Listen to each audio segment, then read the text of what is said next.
ইরানের সর্বোচ্চ নেতা আয়াতুল্লাহ আলী খামিনি রবিবার তীব্র ভাষায় ঘোষণা করেছেন যে তেহরান কখনো আমেরিকার কাছে অনুগত হবে না। এ মন্তব্যের মাধ্যমে তিনি ইরানের জাতীয় ঐক্যকে শক্তিশালী করার এবং পশ্চিমা চাপের বিরুদ্ধে রুখে দাঁড়ানোর আহ্বান জানিয়েছেন। তেহরানের ধর্মীয় অনুষ্ঠানে খামেনি বলেন, তারা চায় ইরান আমেরিকার অনুগত হয়ে থাকুক। ইরানি জাতি এমন ভুল প্রত্যাশাধারীদের বিরুদ্ধে সম্পূর্ণ শক্তি দিয়ে রুখে দাঁড়াবে। তিনি আরও যোগ করে বলেন, যারা আমাদের আমেরিকার বিরুদ্ধে স্লোগান না দিতে বলে, সরাসরি আমেরিকার সাথে আলোচনা করতে বলে, তারা শুধু বাহ্যিক বিষয় দেখে। এ বিষয়টি অমীমাংসিত। যুদ্ধের পর থেকে ইরান আমেরিকার সাথে পারমাণবিক আলোচনা স্থগিত রেখেছে। তবে শুক্রবার ইরান ও ইউরোপীয় তিন শক্তি ফ্রান্স, জার্মানি ও ব্রিটেন পুনরায় পারমাণবিক আলোচনা শুরুর বিষয়ে সম্মত হয়েছে। মঙ্গলবার ভিয়েনায় উপপররাষ্ট্রমন্ত্রী পর্যায়ে এই আলোচনা অনুষ্ঠিত হবে। ইরানের পররাষ্ট্রমন্ত্রী আব্বাস আরচিফ ফ্রান্স, জার্মানি ও ব্রিটেনের পররাষ্ট্রমন্ত্রীদের সাথে টেলিফোনে আলোচনা করে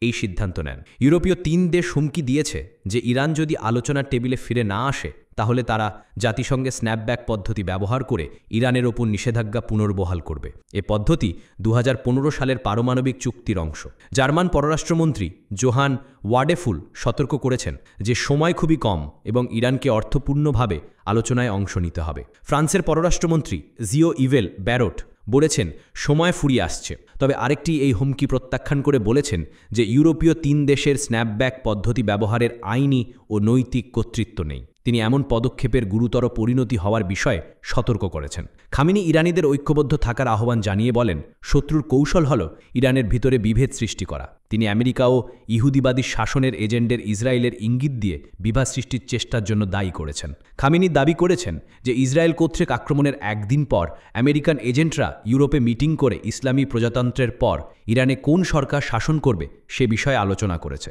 বিশেষজ্ঞরা মনে করেন, খামেনির এই কঠোর অবস্থান আভ্যন্তরীণ রাজনৈতিক চাপ মোকাবেলার পাশাপাশি পশ্চিমা দেশগুলোর কাছে ইরানের দর কষাকষির ক্ষমতা বৃদ্ধির কৌশল। যদিও ইরান ইউরোপীয় দেশগুলোর সাথে আলোচনায় রাজি হয়েছে, তবে আমেরিকার সাথে সরাসরি আলোচনার ব্যাপারে এখনও কঠোর অবস্থানে রয়েছে। জুনের যুদ্ধে ইরানের পারমাণবিক সুবিধার ব্যাপক ক্ষতি হলেও তারা মেরামত কাজ শুরু করেছে বলে স্যাটেলাইট ছবি নিশ্চিত করেছে। এই পরিস্থিতিতে মধ্যপ্রাচ্যের নতুন উত্তেজনার আশঙ্কা তৈরি হয়েছে। বিশেষত ইসরায়েল ইরান সম্পর্কের ক্ষেত্রে খামেনির বক্তব্য ইঙ্গিত দেয় যে তেহরান আমেরিকার চাপের কাছে নতি স্বীকার করতে প্রস্তুত নয় এবং তারা নিজেদের শর্তেই যে কোনো সমাধানে অংশ নেবে।